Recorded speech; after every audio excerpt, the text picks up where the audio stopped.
Hallo und willkommen bei Quiltwerke. Heute habe ich ein Tutorial für euch, in dem ich euch zeige, wie ihr Binding an ein Oktagon anbringen könnt.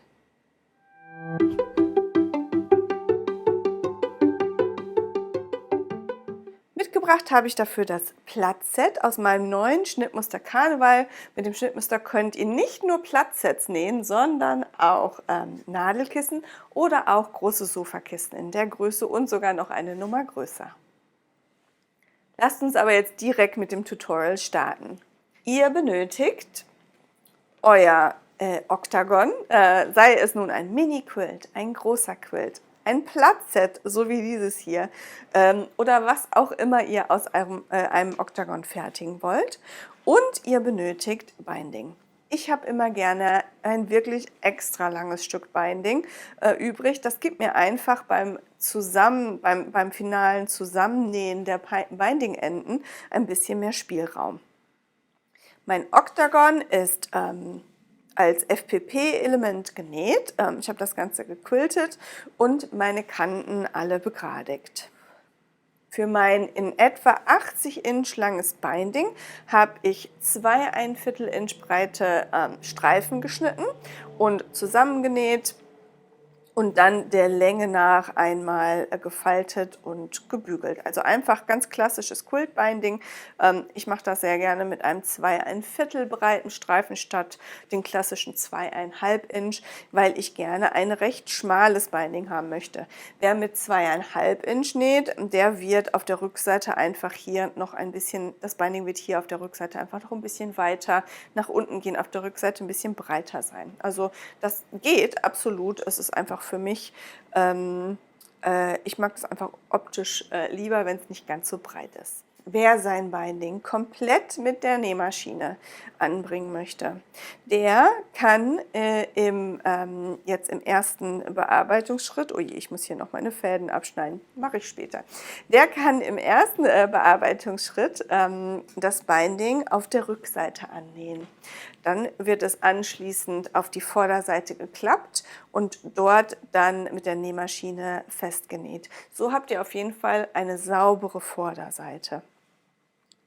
Ich möchte, dass beide Seiten so schön wie möglich aussehen und deswegen werde ich das Ganze komplett mit der Hand dann festnähen, also beziehungsweise ich werde es auf der Vorderseite jetzt mit der Maschine festnähen, dann umklappen und auf der Rückseite das Ganze dann mit einem Leiterstich, so wie ich das hier gemacht habe, per Hand festnähen.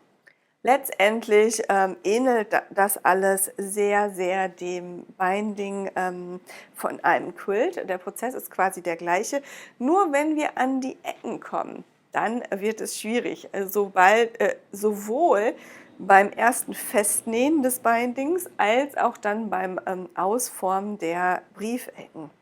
Und wie das genau funktioniert, das zeige ich euch jetzt. Ihr startet, wie auch bei einem Quilt, damit, dass ihr euer Binding an einer Stelle erstmal festklippt. Und zwar so, dass ihr auf jeden Fall ein gutes Stück Überhang habt. Macht nicht den Fehler, den ich trotz Jahren Erfahrung und obwohl ich es genau weiß, regelmäßig mache, dass ich einfach nur ein viel zu kleines Stück überstehen habe. Das macht euer Leben später einfach total schwer. Also lasst ein richtig ordentlich langes Stück überhängen. Das macht es dann gleich leichter für euch. Ihr legt euer Binding mit der offenen Kante an die gekürzte Kante oder zurückgeschnittene Kante von eurem Oktagon. Also ihr seht, das ist hier offen und die Knickfalte ist hier innen. Und ihr fixiert das Ganze erst einmal mit einem Clip. Der Rest erfolgt jetzt gleich, oder der nächste Schritt erfolgt jetzt gleich an der Nähmaschine, das zeige ich euch. Aber ich erkläre erst einmal hier noch, dass ihr eure Naht möglichst nah an der Oktagon-Ecke starten wollt. Gleichzeitig müsst ihr euch aber auch ein bisschen Platz lassen zum Falten eures Bindings. Ich würde also vorschlagen, dass ihr in etwa 1,5 bis 1 Inch vor eurer Ecke hier startet. Ihr wollt halt möglichst viel Platz hier haben. Wenn ihr dann, wenn ihr einmal rum seid und eure Binding-Enden zusammennähen müsst, dann habt ihr hier möglichst viel Spielraum und Platz zum Arbeiten. Gleichzeitig müssen wir aber ja gleich unsere Ecke quasi falten, damit die schön, eine schön saubere Briefecke ergibt. Und da braucht ihr auch wiederum Platz zum Arbeiten. Ja? Also es ist so ein bisschen, man muss da so ein bisschen einen guten Mittelweg finden. Okay, also ich gehe jetzt hiermit zu meiner Nähmaschine. Ihr würdet hier theoretisch gesehen ein farblich passendes Garn einsetzen. Ich nähe jetzt mit Weiß, damit ihr das Ganze auch gut sehen könnt. Ich bin jetzt an meiner Nähmaschine. Ich habe eine Stichlänge von 2 eingestellt, einfach weil mir das an den Ecken ein wenig Flexibilität gibt und ich ein sehr stabiles Ergebnis haben möchte. Wie gesagt, ich habe das Ganze hier schon einmal so festgesteckt und ich starte jetzt in etwa 1 bis 1,5 Inch von meiner Ecke. Meine Ecke ist quasi genau hier unter dem Clip.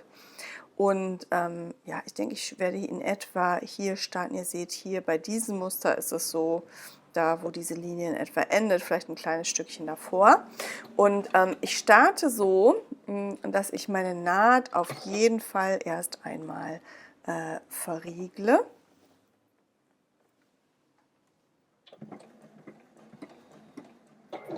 Und ich arbeite mit einer Viertel-Inch Nahtzugabe, ja?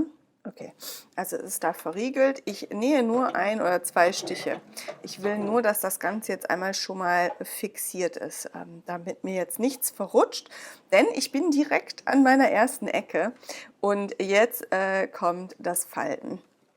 Und es ist tatsächlich nicht so anders wie bei einer Ecke bei einem Quiltbinding. Man muss sich jetzt hier nur einfach an anderen Linien orientieren. Und zwar nehme ich jetzt mein langes Bindingstück und das falte ich jetzt als allererstes. Normalerweise würde ich es nach hinten wegfalten. Ich falte es jetzt aber schräg. Und zwar falte ich es so, dass quasi diese Linie jetzt hier, also da, wo ich gleich hin will, meine Ziellinie sozusagen, dass die vom Binding verlängert wird. Und mein Knick, der trifft genau auf meine Ecke. Hier an dieser Stelle. Das ist wichtig, dass der genau an meiner Ecke endet.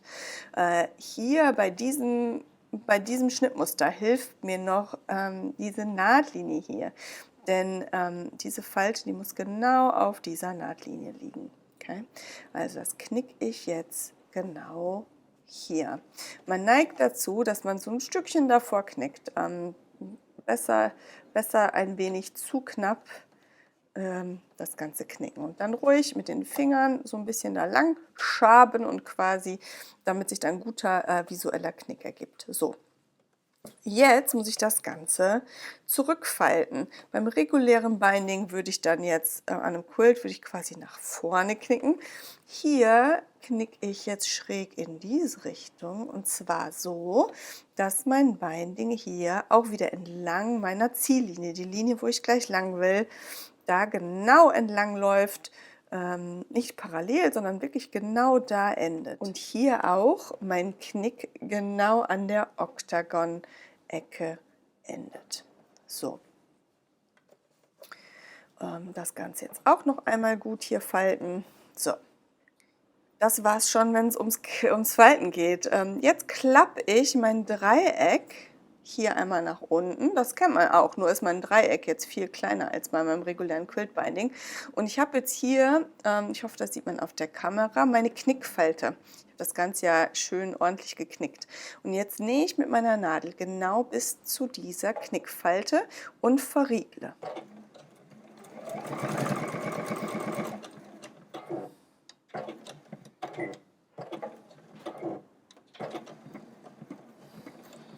Jetzt habe ich quasi doppelt verriegelt. Einmal den Verriegelknopf und einmal noch rückwärts genäht.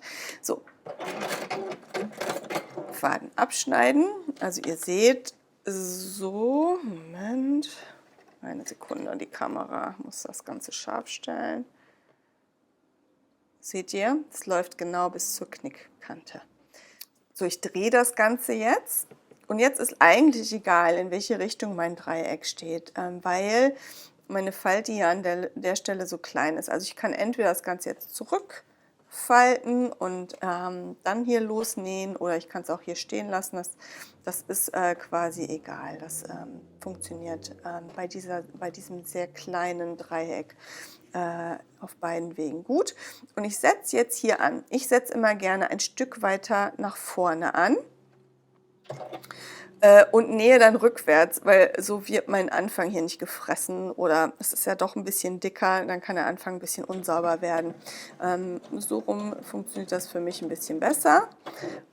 Also ich nähe einmal mit einer Viertel-Inch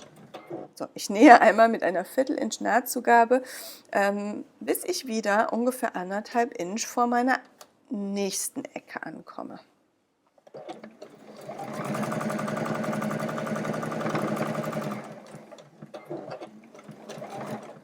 So, und jetzt mache ich das gleiche wie an der ersten Ecke. Ich führe euch jetzt noch einmal durch diese Ecke durch. Dann nähe ich das Binding zu Ende an und zeige euch zum Schluss noch, wie man die Binding-Enden verbindet. So, also, wir erinnern uns. Wir halten dort an, 1 bis 1,5 Inch vor der Ecke. Jetzt falten wir als erstes nach hinten, so dass diese Linie hier verlängert. Machen hier einen ordentlichen Knick rein, das ist unsere Markierung für gleich. Dann falten wir das Ganze nach vorne, so dass das Binding hier entlang dieser Linie läuft, wo ich dann auch gleich hin will mit meinem Binding. Hoppala, so. Komisch geknickt, das Ganze korrigieren. Ich will nicht meinen Knick hier verlieren. So ist gut. Das Ganze auch noch mal gut fest drücken. So, jetzt habe ich hier meine Knickmarkierung. Ich nähe bis dahin und verriegle.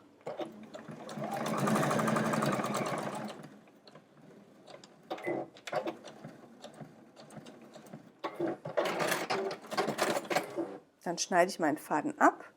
Ich kann entweder das Dreieck auch hoch oder nach unten knicken, das ist egal. Setze neu an, gerne ein Stück weiter davor, nähe aber rückwärts bis zur Kante.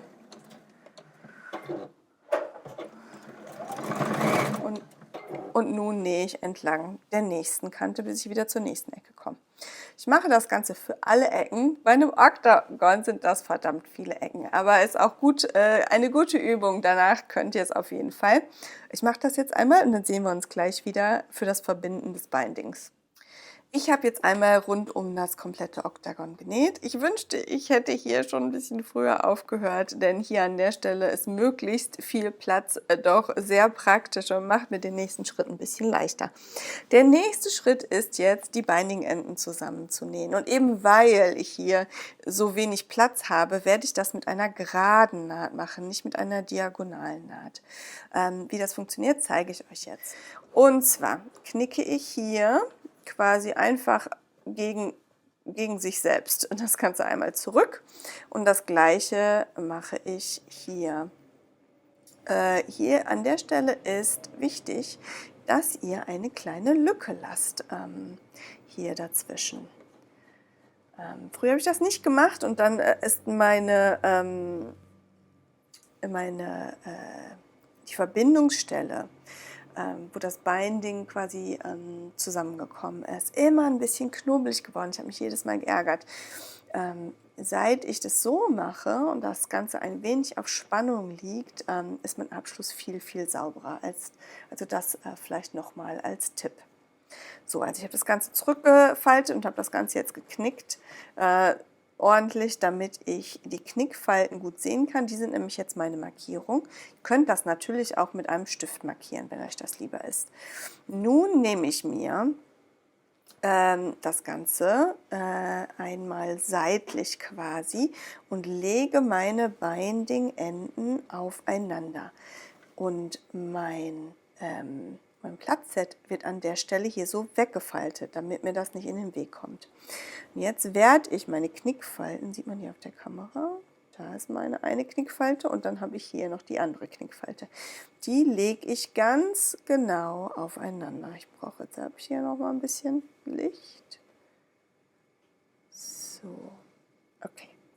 Und dann wird das Ganze geklammert, damit es mir nicht wieder verrutscht. Jetzt nehme ich mir mein Platzset. Wie gesagt, ich achte darauf, dass das Ganze wunderbar aus dem Weg gefaltet ist. Ja? Und jetzt nähe ich mein Binding entlang der Knickfalte zusammen. Da kann man sie gut sehen. Also einfach von hier nach hier.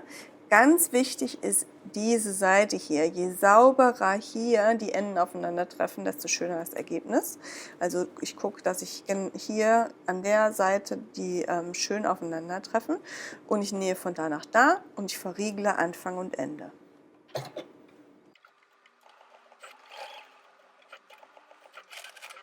Jetzt kann ich, erstmal mache ich jetzt den Test, ich nehme meine Klammer raus. Ja, nichts verdreht, alles passt. Jetzt schneide ich meinen Binding-Rest ab und zwar in etwa mit einer Viertel-Inch Nahtzugabe, das ist nicht so wichtig. Und an der Stelle werde ich jetzt auch noch hier das Binding hier ein paar Ecken reinschneiden, einfach damit mir die Nahtzugabe nicht rausschauen kann und ich da nicht ganz so viel Stoff dann nachher aufeinandertreffen habe. So, jetzt wird die Nahtzugabe geöffnet, Fingerpressing, also einfach mit den Fingern gebügelt.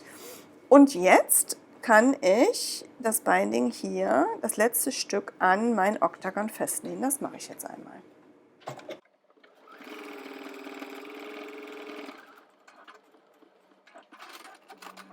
Okay, so näht man das Binding an und als nächstes klappen wir das Ganze jetzt nach hinten und dann müssen wir uns noch schöne Briefecken ausformen. Ich gehe jetzt einmal zum Bügeleisen und werde das Ganze einmal hier entlang aller Seiten einmal glatt bügeln. Das hilft mir für ein schönes, sauberes Ergebnis auf der Rückseite.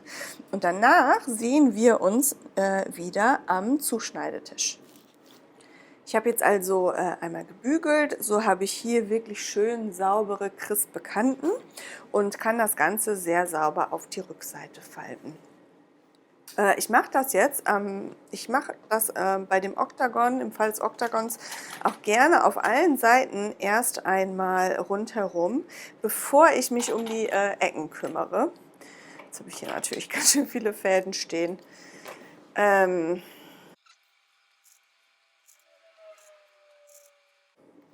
Wenn ich das so mache und mir erstmal die Mitten auf allen Seiten festpinne, dann verziehe ich mir den Stoff hier an den Ecken nicht so, dass der jetzt zum Beispiel in diese Richtung hier gezerrt wird. Wenn das nämlich passiert, dann kann es sein, dass ich mir hier dann später ein paar Beulen reinnähe. Das wollen wir nicht haben. Ich hoffe, das war jetzt verständlich. Wer schon mal Binding angenäht hat und sich so Beulen reingenäht hat, der versteht wahrscheinlich das Problem. Ich hoffe, alle anderen jetzt an dieser Stelle auch. Okay, und dann starte ich an einer beliebigen Ecke. Briefecken. Wie sehen Briefecken aus? Wir wollen eine schöne, saubere Briefecke. Das hier wäre jetzt hier zum Beispiel eine. Also wir wollen, dass sich eine Knickfalte ergibt von der Spitze gerade nach unten. Wenn man das Ganze umknickt auf der Vorderseite, ergibt sich das ziemlich automatisch, einfach weil wir so genäht haben, wie wir genäht haben. Auf der Rückseite müssen wir das Ganze jetzt noch so ein bisschen manuell schön in Form falten. Bei einem Quilt ist es relativ einfach, auch wenn man hier und da so ein bisschen mit den Fingern nacharbeiten muss. Aber bei einem Quilt würde man normalerweise einfach das Ganze so seitlich glatt falten und dann das Ganze einmal umfalten. Wie man sieht, funktioniert das hier nicht. Da bekommt man keine gerade Falte. Das liegt einfach daran, dass es kein rechter Winkel ist. Bei einem Oktagon Starte ich auch damit, dass ich das Ganze jetzt hier einmal runterfalte. Also ich starte auf einer Seite und ich setze mir gerne hier noch eine Klammer, weil irgendwie braucht man mehr als die 10 Finger, die man normalerweise hat. Das Ganze hält das Ganze hier nochmal schön stramm in place, also an Ort und Stelle so. Und dann ist jetzt die Frage, wo genau und wie kommt denn jetzt hier mein Knick rein? Also ich hab ja letztendlich 2 Knicke. Ich habe einen Knick, wenn ich das Ganze umknicke, hier an der Stelle. Dann habe ich einmal diesen Knick, den ihr hier seht, diesen hier, und ich habe aber auch noch einen Knick hier unten. Ja? Und die müssen einfach übereinander liegen. Nein, nicht übereinander liegen. Die müssen einfach an der richtigen Stelle liegen, damit das Ganze gut funktioniert. Und der obere Knick, dieser hier, also wie gesagt, das ist das Schiefe, wenn ich jetzt einfach so wie bei einem Quilt das knicken würde. Dieser Knick hier, der soll von der Spitze nach unten gehen. Ja, das ist der wichtige Knick. Okay? So. Das heißt, ich nehme jetzt meine Ecke und ich manipuliere das Ganze vorsichtig mit den Fingern so. Also ich schiebe mir gerne meinen Daumen hier so drunter und dann manipuliere ich das Ganze mit den Fingern so, dass der obere Knick von oben nach unten läuft. Seht ihr das? So, also ich mache es nochmal hier oben. Ich hoffe, das funktioniert gut. Also ich nehme mir hier meinen Daumen, einen zerkratzten Daumen, und schiebe hier so ein bisschen meinen Nagel, mit meinem Nagel das Ganze hier so rüber. Und jetzt nehme ich diesen Stoff hier und manipuliere das Ganze so ein bisschen mit meinen Fingern so, dass halt diese Knickfalte, die entsteht, von der Spitze nach unten führt. Und wenn hier unten mein Punkt genau auf das Binding hier trifft, dann habe ich die richtige Stelle gefunden. Und dann setze ich da direkt auch einen Knips rein, einen Clip. Ja? Okay? Also ich mache es jetzt hier noch einmal vor. Und der kann man es machen. Ich schneide mir hier meine Fäden ab. So. Na. So, also.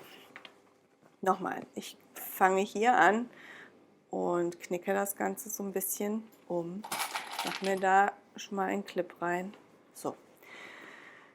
Ich lege also das Ganze hier so glatt, so dass mein Daumen, mein Fingernagel hier so ein bisschen über die Linie geht, wo ich runterfalten möchte, also über die Mittellinie geht. Und dann manipuliere ich vorsichtig meinen Fingern so, dass mein Binding natürlich hier genau entlang der Kante geknickt wird und dass aber die Falte, die entsteht, genau von der Ecke nach unten läuft. Und wenn ich es dann so hingekriegt habe, dass das Ganze gerade verläuft und der Endpunkt der Falte hier auf mein Binding, das von links kommt, trifft, dann ist es richtig und dann klippe ich das Ganze fest. Okay, ich hoffe, das war jetzt soweit verständlich. Üben, ausprobieren. Wie gesagt, ihr habt pro Platzset habt ihr 8 Gelegenheiten bei einem Oktagon. Das Ganze zu üben. Ihr kriegt das auf jeden Fall hin. Und danach wird es ganz normal, wie auch ein Quiltbinding mit einem Leiterstich festgenäht.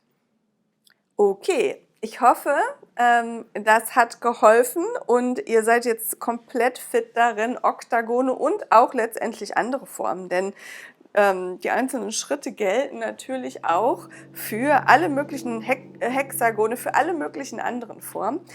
Und ihr seid jetzt bereit, alle Formen mit Binding zu versehen. Ich würde mich sehr freuen, wenn ihr mich und meine Arbeit unterstützt, indem ihr diesem Video einen Daumen hoch gebt und mir folgt, euren Freunden von mir und meinen Produkten erzählt und vielleicht mal im Shop vorbeischaut. Vielleicht findet ihr einen Kurs oder ein Schnittmuster, die gut zu euch und eurer Reise als Näher und Quilter passen. Wer Lust auf mein Schnittmuster Karneval hat, findet alle Links, die ihr braucht, unter diesem Video. Auch zum Beispiel einen Link dazu, wie man diese Muster grundsätzlich näht. Also das Ganze ist mit der Foundation Paper Piecing Methode genäht. Wie das funktioniert, dazu gibt es bei mir auch ein YouTube-Video und den Link dazu findet ihr unter diesem Video. Mehr Inspiration und Ideen gibt es auf meinem Instagram-Kanal unter Quiltwerke und auch ganz viel Inspiration von Menschen, die meine Kurse besuchen und meine Schnittmuster nähen, findet ihr in der Quiltwerke Community Facebook-Gruppe. Also wer Lust hat, da mal reinzuschnuppern, der ist herzlich willkommen. Ich nähe jetzt mein Binding fertig an. Ich wünsche euch ganz viel Vergnügen bei eurem Binding und wir sehen uns im nächsten Video. Bis dann.